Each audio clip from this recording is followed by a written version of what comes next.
Day 11 part 3ನ continue ಮಾಡ್ತಾಯಿದ್ದೀನಿ. So video ತುಂಬಾ lengthy ಆಗಿರೋದ್ರಿಂದ ಎಲ್ಲನೂ ಪಾರ್ಟ್ ವೈಸ್ ಮಾಡ್ತಾಯಿದ್ದೀನಿ. ಸೊ ಪಯಣ ಎಲ್ಲ ಮುಗಿಸ್ಕೊಂಡು ಬಂದಾಗ ಪಕ್ಕದಲ್ಲಿ ಪಾರ್ಕ್ ಕೂಡ ಇತ್ತು ಮಕ್ಕಳು ಆಟಾಡೋದಕ್ಕೆ. ಇವನಿಗೆ ಜೋಕಾಲಿನೇ ಆಡಿರಲಿಲ್ಲ ಒಂದ್ಸಲ, ಸೊ ಇದು ಒಂದ್ಸಲ ಆಡಿಸ್ತಾ ಇದ್ವಿ.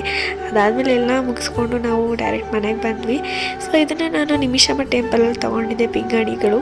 ನನಗೆ ಈ ಥರ ತೊಗೋಬೇಕು ಅಂತ ತುಂಬ ಆಸೆ ಆಗಿತ್ತು. ಸೊ ಇದನ್ನು ತೊಗೊಂಡಿದ್ದೆ. ತುಂಬಾ ಬಾರ್ಗೇನ್ ಮಾಡಿ ತೊಗೊಂಡ್ವಿ. ಒಂದೊಂದಕ್ಕೆ 170 150 ಅಂತ ಹೇಳಿದ್ರು. ನಾವು ಎರಡಕ್ಕೂ ಸೇರಿ 250 ರೂಪಾಯಿ ಕೊಟ್ಟು ಬಾರ್ಗೇನ್ ಮಾಡ್ಕೊಂಡು ಬಂದ್ವಿ.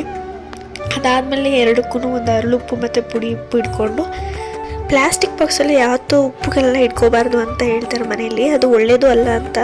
ಹಾಗೆ ಅದು ಅಲ್ಲದೇ ಪ್ಲಾಸ್ಟಿಕಲ್ಲಿ ನೀರು ಕೂಡ ಬಿಟ್ಕೊಳ್ಳುತ್ತೆ, ನಾನು ಅದನ್ನು ಅಬ್ಸರ್ವ್ ಮಾಡಿದ್ದೀನಿ. ಸೊ ಎರಡೂ ಚೆನ್ನಾಗಿ ತೊಳೆದಿಟ್ಕೊಂಡು ಕ್ಲೀನ್ ಮಾಡಿಕೊಂಡು ನಾನು ಪುಡಿ ಎಲ್ಲ ಹಾಕೊಂಡು ಎತ್ತಿಟ್ಕೊಂಡೆ. ಸೊ ಸೈಡ್ಗೆ ಈ ಥರ ಒಂದು ಪ್ಲೇಸ್ ಮಾಡಿಕೊಂಡು ಎಲ್ಲಿಗೆ ಚೆನ್ನಾಗಿ ಕಾಣಿಸುತ್ತೋ ಅಲ್ಲಿಗೆಲ್ಲ ಅರೇಂಜ್ ಮಾಡಿ ಇಟ್ಕೊಂಡೆ.